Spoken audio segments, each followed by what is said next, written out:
ሄሎ አገኛችኋት? ብራቮ ብራቮ ብራቮ አንበሶች። በቃ ለዚህ ልዩ ሽልማት ነው ያላችሁ። በጣም ጥሩ በጣም ጥሩ ቴንክ ዩ። የእግር እሳት ሆነብኝ ነበረ። ከሁሉም በላይ ደግሞ ያንተ ሞት መቀበል ነበር የከበደኝ። ለካ እኔንም ሞቷል ብለውሻል አይደል? ናትዬ መቃብርህን እኮ አሳይተውኝ ወስደው እዛ እርሜን እንዳወጣ አድርገውኝ ነበር። እኔ ከዚህ በኋላ ለቀናት እንኳን ልለይህ አልፈልግም። እኔ ግን ዋጋቸውን መስጠት ፈልጋለሁ። የኔ እናት ፈርታሽ ነው? አዎ አንተ ፈሪ አድርገኸኛል። ለአንተ ፈራለሁ። እንዲህ እኮ አልነበርሽም። ምንም ነገር አይበግርሽም ነበር እኮ ልጄ። እኔ አሁን ምንም መስማትም ማየትም አልፈልግም። ህልም ውስጥ አለመሆኔን ገና አረጋግጬ አልጨረስኩም። ልጄን ስጡኝ! ልጄን አምጡ! ባልሽ ልጄን ወስዶብኛል። ልጄን ስጡኝ! ይኸውልሽ ቶት መውሰዱን እኔ አላውቅም። በቃ ልጄን ስጡኝ አልኩኝ። ካልሆነ ግን አጥፍቶ ጠፊ ነው የምሆነው። እሺ። ለነገሩ ስለ ልጅ አንቺ የምታውቂያለሽ። ልጅ ሲባል እንዴት ሊገባሽ ይችላል? አዎ ይገባኛል። እና ምን ይሁን ስለ አንቺ ልጅ እኔ አይመለከተኝም። ሰሚኛለሽ? ልጅንም ልጅነቴንም እኔ ባንድ ያጥቻለሁ። ልጅሽን የጣልሽበት ቦታ ፈልጊ። እኔ አልጣልኳትም። ያውም ለአንዲት ለማታውቂያት ነፍሰ በላ ሴት ብለሽ ልጅሽን ጥለሻል። ትላንት ያወቅሽውን ጎረምሳ ለማስደሰት ስትይ ልጅሽን ሰውተሻል። ሰሚኛለሽ? ትዕግስቴን ከዚህ በኋላ ብትፈታተኝ አንቺም ጠላትሽ። ለምን አልጠጣም አልሽ? ስላላሰኘኝ። ደስታዬ ደስታሽ አይደለም? ቆይ ምን አግኝተክ ነው? አሁን አለሚን ያለሁበት ድረስ ታመጣልኛለች። ለምን? የትሁት ልጅ ዳግም በእጄ ገብታለች። በነገራችን ላይ ቤቲ አለሜ ሰላም ብትሆን ከኔ በላይ አንቺ ጠላት እንደምትሆን አታውቂም። ወንድነቴን ትጋፋኛለች።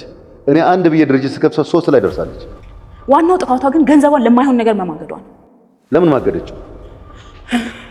ወንጀለኛን ሰው በገንዘቡ አስፈታችበት። ናትዬ እሱ ጋር እኮ በጣም ብዙ ንብረት ነው ያለኝ። ሁሉም ያንተ ነው። ነገሮች አሁን ላይ ጥሩ አይደለም። እንዴ?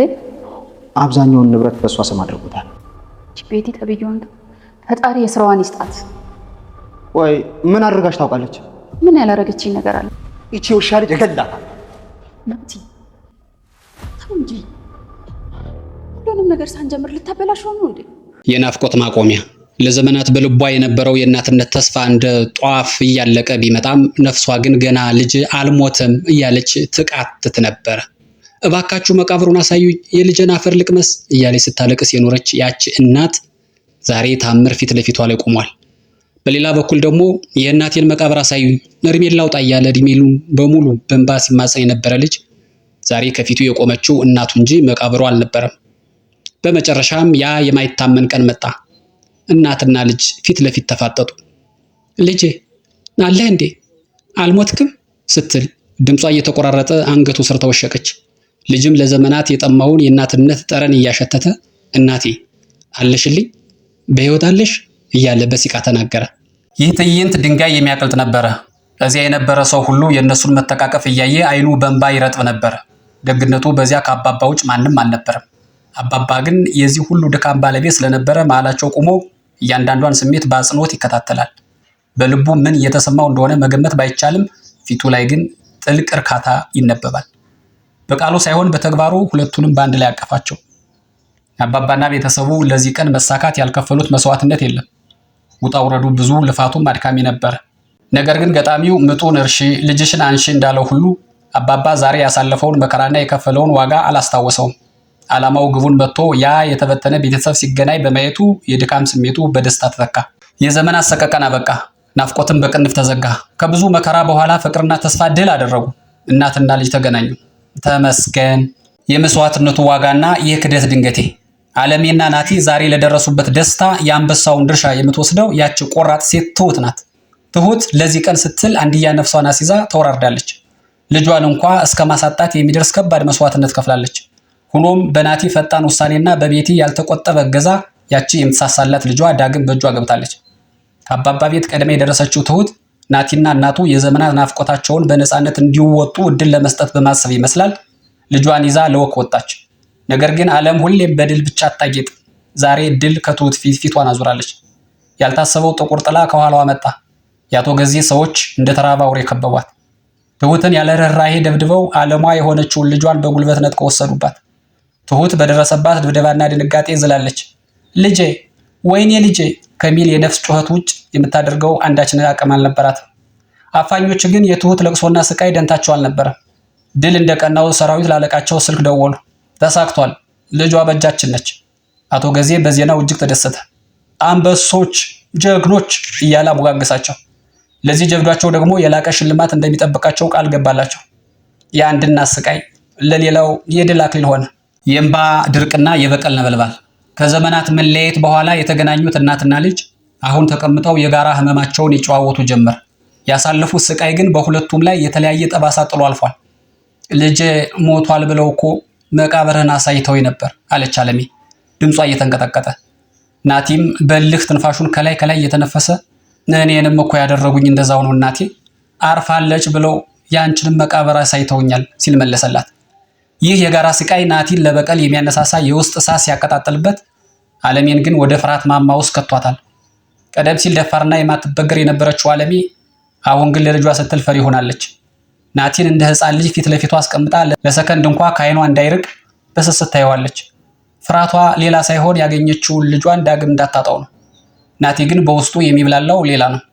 እናቶ ጊዜ ለእያንዳንዷ በደላቸው የእጃቸውን ማግኘት አለባቸው፣ ዋጋቸውን እኔው ራሴ እሰጣቸዋለሁ ሲል ምሏል። ከበቀሉ በፊት ግን የእናቱ ደህንነት አሳስቦታል። ከዚህ ሁሉ ጥፋት በፊት አንቺ ከዚህ ሀገር መውጣት አለብሽ እናቴ አላት፣ ድጋሚ አንዳች ክፉ ነገር እንዳይነካበት በመስጋት። አለሜ ግን የልጇን እጅ አጥብቃ ይዛ እንዳታስበው የትም አልሄድም ከአንተ ጎን አልንቀሳቀስም ስትል በቁርጠኝነት መለሰችለት።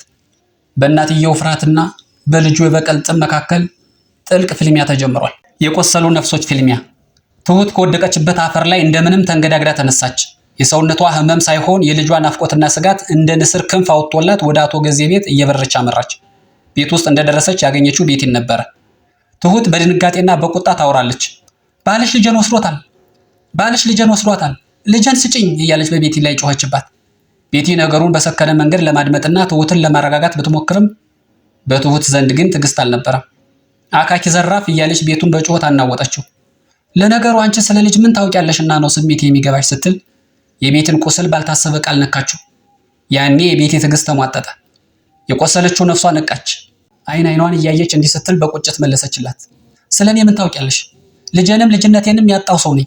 ለዓለሜና ለናቲ ስትይ ያጣሻትን ልጅ እያነሳሽ ድጋሚ ብትጮህብኝ እርምጃ የከፋ ይሆናል። ዋ ቤቲ ይህንን ተናግራ ትሁትን በቆመችበት ድርቅ አድርጋት ጥላት ወጣች። ሁለት እናቶች፣ ሁለት የተለያዩ ስቃዮች፣ ግን አንድ የሚያቃጥል ቁስል፣ ልጅን ማጣት። የክደት ድግስና የንብረት ሽሚያ። ቤቲ በትሁት ንግግር ልቧ ቆስሎ ሳሎን ስትገባ ያገኘችው ሌላ ትዕይንት ነበር። አቶ ገዜ የትሁትን ልጅ በማገቱ ልክ እንደ ትልቅ ድል ፌሽታ እያደረገ ነው። ደስታዬን ተጋሪ አለሜ ተመልሳ እጄ የምትገባበትን ትክክለኛ ወጥመድ አግኝቻለሁ፣ እስኪ ለኔ ብለሽ አንዴን ጠጣ ቢላትም ቤቲ ግን ፊቷ እንደ ሱባኤ ቆሟል። አቶ ገዜ በቤቲ መከፋት ግራ ተጋባ። ምን ነው አለሜ ነፃ ከወጣች እኮ የመጀመሪያ ጠላቱ አንቺ ነሽ በማለት ሊያነሳሳት ቢሞክርም ቤቲ ግን በውስጧ የሚቀጣጠለውን የበቀል እሳት እንዲህ ስትል ገለጸችው። ለአሁኑ የሚታየኝ በቀል ብቻ ነው። የሰራችኝን ግፍ መቼ ረሳሁት? በብሯ ተመክታ ወንጀለኛ አስፈትታ ጉድ የሰራችኝን ሴት። ቤቲ በትሁት ቃላት የቆሰለው ስሜቷ ወደ ባሏ ዞረ። እሺ የኔው ሲሆን አንተ ግን እንዴት በሚስት ላይ እንዴት ትጨክናለህ ስትል ጠየቀችው። የአቶ ገዜ መልስ ግን አጭርና አስገራሚ ነበር። በስራዋ ታታሪ ሆና ወንድነቴን ተጋፋችሁ። እኔ አሃዱ ስል እሷ ትሰልሳለች ወይም እጥፍ ትቀድመኛለች። ለዚህ ነው የጨከንኩባት። በአንድ ጣራ ስር የሚኖሩ ባልና ሚስት መካከል ታታሪነት ጠላት ያደርጋል ማለት እንዲህ ነው።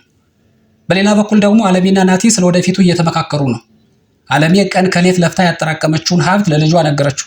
ልጄ ይሄ ሁሉ ሀብት ያንተ ነው፣ ያን ሁሉ መከራ የተቀበልኩት ለአንተ ብዬ ነው ስትለው፣ ናቲ ግን በውስጡ የያዘውን መራራ እውነት ዘረገፈው። እሱን ተየው ናቲ፣ አንቺ ብቻ ደህና ሆኝልኝ አላት።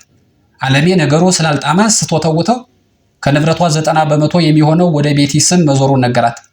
አለሜ በድንጋጤና በቁጭት ተሞላች። ይህቺ ቤቲ ምን አይነት ርጉም ሴት ነች? ቤት ውስጥ ዘግታ ስታሰቃይ ከርማ አሁን ደግሞ ንብረቴን እያለች ስትብሰለሰል ናቲ በልህ ዘራፍ አለ። እያንዳንዱን በደልሽን አሁኑኑ አስከፍላታለሁ ብሎ ሲነሳ አለሜ በፍርሃት ያዘችው። አይሆንም ናቲ፣ በስሜታዊነት እነሱን አናሸንፋቸውም። ተረጋጋ ልጄ፣ ልክ አይደለም ስትል የልጇን የበቀል እሳት በብስለት ለማቀዝቀዝ ሞከረች። የውሳኔው ዋዜማና የነገው ጥያቄ። ሁኔታዎች ሁሉ በአንድ ጊዜ ተሰናስነዋል። በአለሜና በናቲ በኩል የጠፋው ንብረትና የቆሰለ ስሜት አለ። በሌላ በኩል ደግሞ በአቶ ገዜና በቤቲ ቤት ውስጥ የክደትና የስልጣን ሽሚያ ነበልባል እየተቀጣጠለ ነው። አሁን ትልቁ ጥያቄ ያለው እዚህ ጋር ነው። አለሜና ናቲ የተዘረፈ ንብረታቸውን ለማስመለስ ወደ ሕግ ይሄዳሉ ወይስ አቶ ገዜና ቤቲ በውስጥ ሽኩቻቸው እርስ በርስ ተበላልተው ለውድቀታቸው መንገድ ይከፍታሉ። በመሃል ደግሞ የትሁትና የልጇ ዕጣ ፈንታስ ምን ይሆን? ያቺ በልጇ ስም የተማጸነች እናት ከጨለማው ወጥመድ ተወጣ ይሆን? እነዚህና ሌሎችንም አንገብጋቢ ጥያቄዎች ይዘን በቀጣዩ ክፍል እንመለሳለን። ውድ የዚህ ድራማ ተከታታዮች ታሪኩን እንደወደዳችሁ ተስፋ እናደርጋለን። አዳዲስ ቤተሰቦች ከሆናችሁ አጓጊዎቹን ቀጣይ ክፍሎች ቀድማችሁ እንድታገኙ ሚዲያውን ሰብስክራይብ በማድረግ ቤተሰብ ይሁኑ። ቪዲዮ ከተመቻችሁ ደግሞ ላይክ በማድረግ አበረታቱን። የዛሬ ቆይታችን በዚህ አበቃ። በቀጣዩ ክፍል እስክንገናኝ ድረስ በሰላም ቆዩልን። እናመሰግናለን።